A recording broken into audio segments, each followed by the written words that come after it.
Hey guys, GCC2224 back again, and I thought it's time to do another review. It's been a while. It's a shout out to a good friend of mine. He knows what it is, but it's been a while since I've done a review, and I thought I would betray you all by doing something that's not Star Wars related. Because if you're familiar with my channel, I usually review Star Wars. But I do collect Transformers, and I thought it's time to kick things off by reviewing kind of one of the more prized possessions of my collection. And it is none other than the Transformers Classics, technically Henkei, Hound. Yes, this is indeed the Henkei Hound version, which just fell. How professional of me, but this is the Henkei Hound version. And honestly, I'm pretty pleased with this guy. I think he's really superior to the United States Universe 2.0. I think he is Universe 2.0. Or Classics, I'm not sure. I always mix those up. But before we get on to this really cool guy, let's take a look at the box.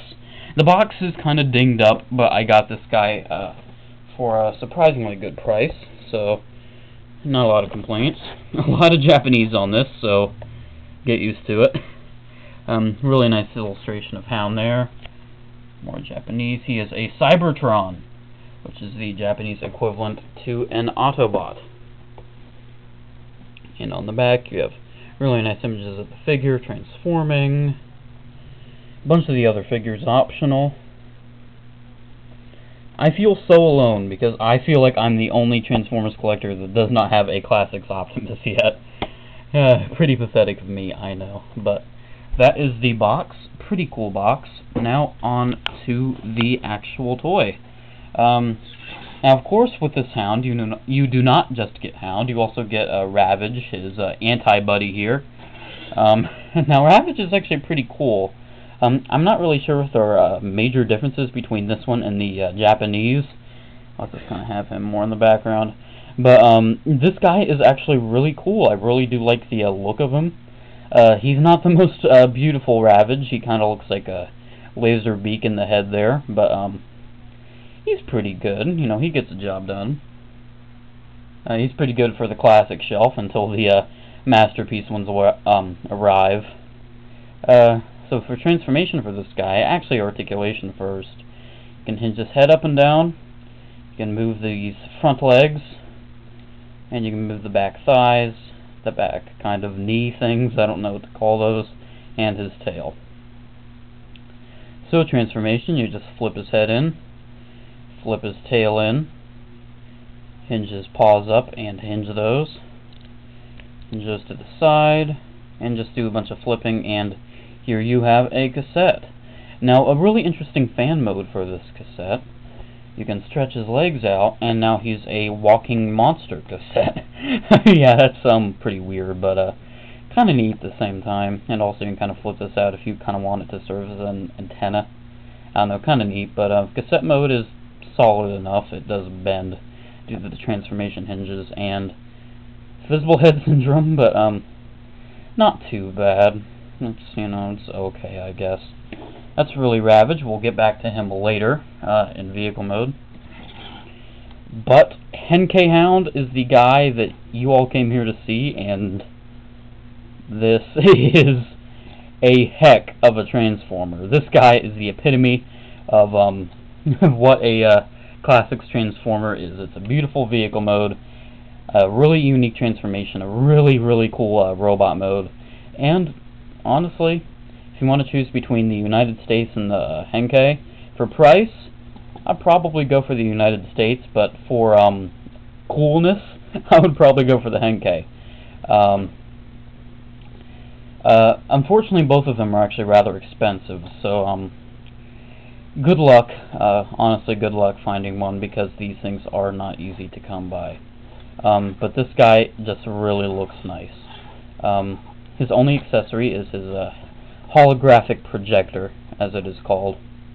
Some nice silver paint applications there. It can be held in either of his hands, or you can. It doesn't really tab up top. I'm not sure if it's just something I haven't figured out, if I'm just that stupid.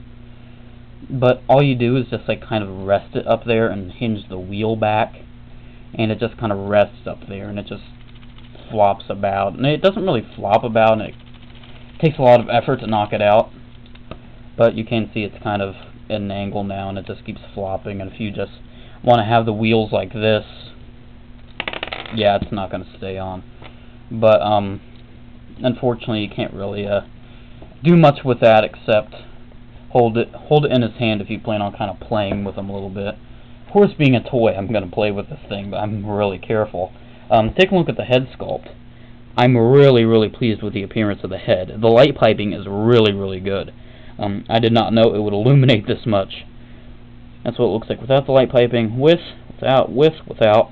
You get the idea. But the head sculpt is just really nice. Even though he does kind of have a blank expression, it just really looks good. And with that nice blocky green head, I'm not sure if it's weird for me to say it kind of looks cute.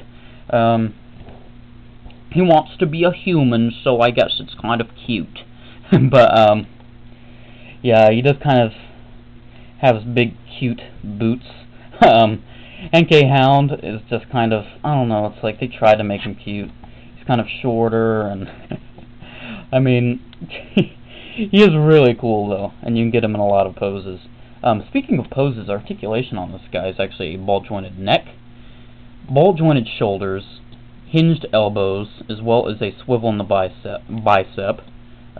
Doesn't really have any articulation in the wrist, and really none in the waist except for the transformation hinges.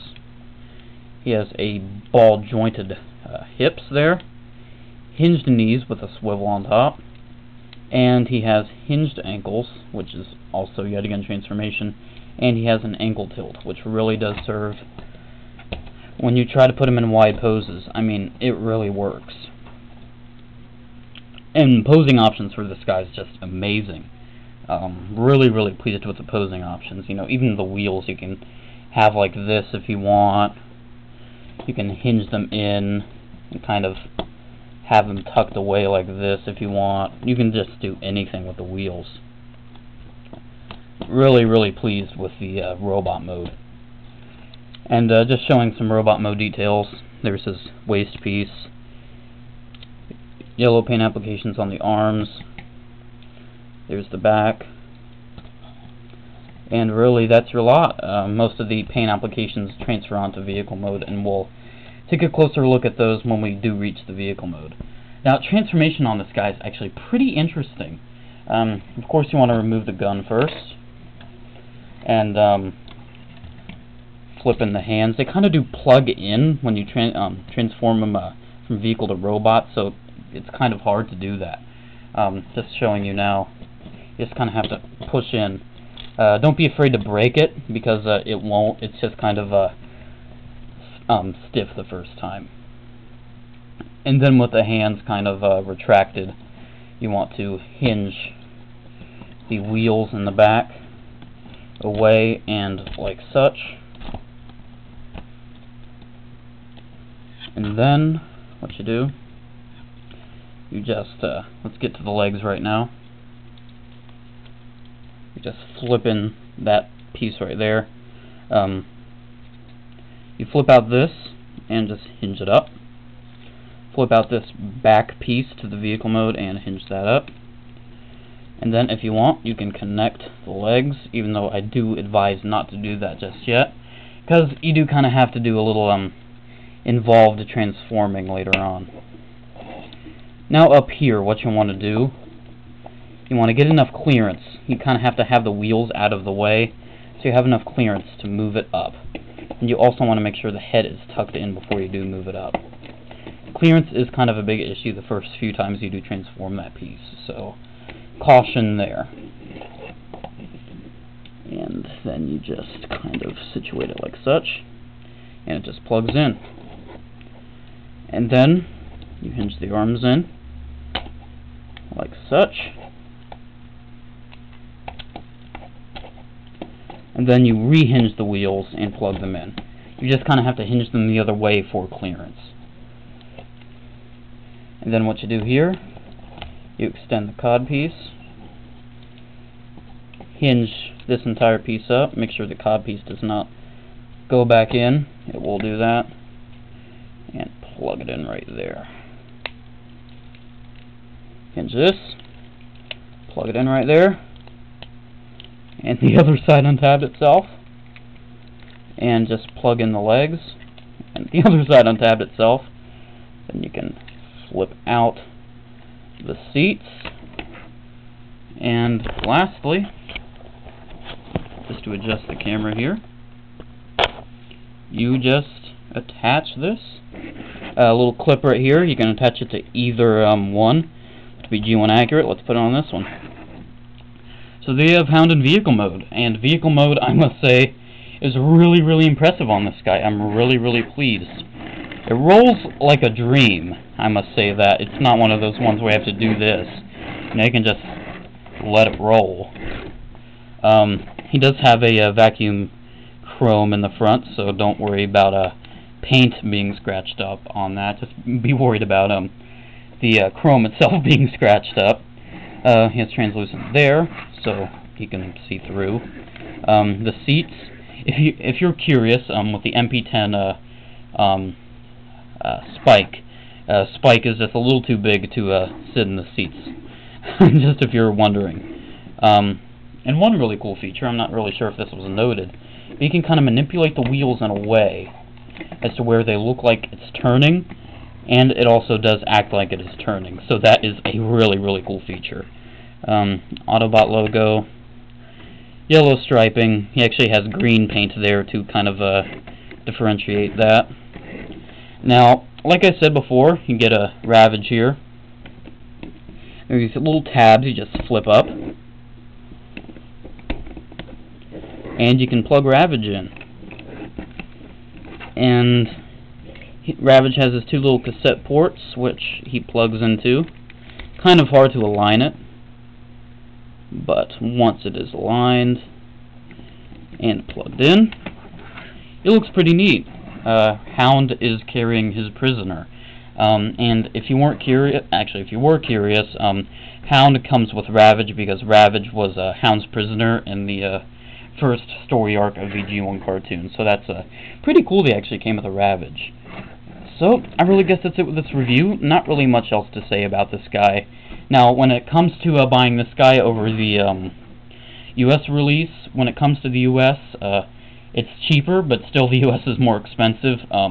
Once in a blue moon, you'll find this guy for a crazy sick cheap price like I did. So, that is it with this video. And I forgot to say, these are painted. So that's pretty neat. Make sure to comment, like, and subscribe. Check out my Facebook page if you have a chance. And if you're wondering what that kind of shout-out little inside joke was, it was with my good friend Zombie Annihilator 7x7. So, in the description below, go subscribe to him. He's a really, really good friend of mine, and he would greatly appreciate this the subscription. So, that's it with this video. Have a good day, and roll out. Bye, guys.